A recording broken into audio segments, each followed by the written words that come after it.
আসসালামু আলাইকুম রহমতুল্লাহ। সকলে কেমন আছেন? আশা করি সবাই অনেক ভালো আছেন। আমরা আলহামদুলিল্লাহ অনেক ভালো আছি। আমাদের ঘাসের জমিতে অনেক দিন যাবত সার দেওয়া হইতেছিল না সময়ের অভাবে, যে কারণে সময় পাইতেছিলাম না। তার কারণে আগে থেকে আব্বাকে বলে রাখছিলাম যে সার এনে রাখেন ঘাসের জমির জন্য দোকান থেকে। তাই আব্বা আগে থেকে সার এনে রাখছিল 2-3 দিন আগে।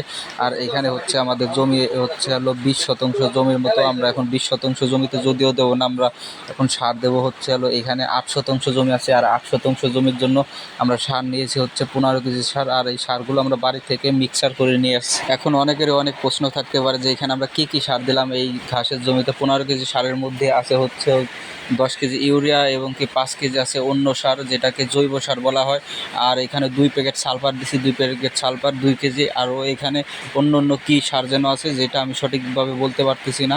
এই ঘাসগুলো আমরা এখান থেকে 25 থেকে 30 দিন আগে কেটে নিয়ে গেছিলাম, যেহেতু সার দেওয়া হয় না ওই হিসাবে গ্রোথটাও কম হয়েছে ঘাসের। আর যদি এখানে সার দিয়ে দিতাম 20 থেকে 25 দিন আগে, হয়তো এই ঘাসগুলো আমাদের আরও বড় হয়ে যেত।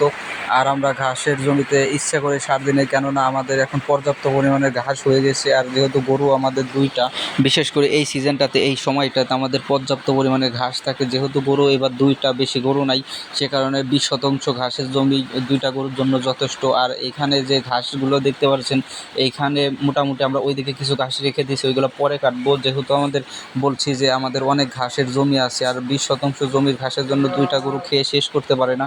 আর আমরা শুধু ঘাসই দিই গরুকে, আর কোনো খড় দিই না। এর সাথে আর সামান্য কিছু দানাদার খাবার দিই।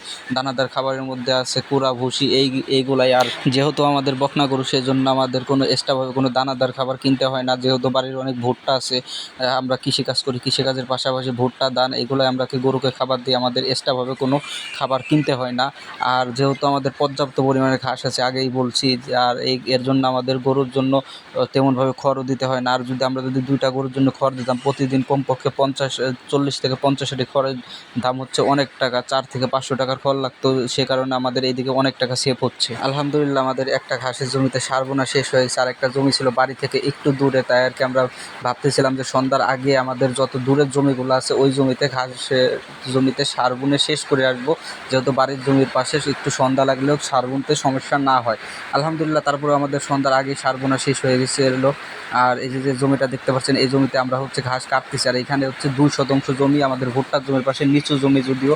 আর এখানে সার বোনার কোনো ইচ্ছা ছিল না, তারপরে দেখলাম যে অনেক সার বেঁচে ছিল, তাই আর কিছু সার ছিল, তার কারণে এখানে বুনে দিচ্ছিলাম। আর এই যে ভুট্টার জমিগুলো, আর এখানে পুরো ভুট্টার গ্রোথ মাশাআল্লাহ অনেকটা সুন্দর ছিল। আর এখানে নিচু জমি হওয়ার কারণে ভুট্টাগুলো একটু ডাউন হয়ে গেছিলো ঘাস থাকার কারণে, তাই কিছু সার বেশি ছিল, তাই আর কি এখানেও সারগুলো দিয়ে দিয়েছিলাম।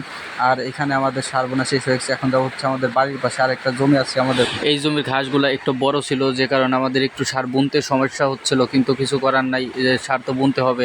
যাই হোক, এখানে যদি একটু কষ্ট হয়েছে বুনতে, তারপরে বোনা শেষ হয়ে গেছে। আর গাবলার মধ্যে যে ঘাসগুলো যে ছিল, সারগুলো ছিল, এই সারগুলো আমরা হচ্ছে আমাদের কলা গাছ ছিল আর কিছু বেগুন গাছ ছিল, এখানে ছিটাই দিয়েছিলাম।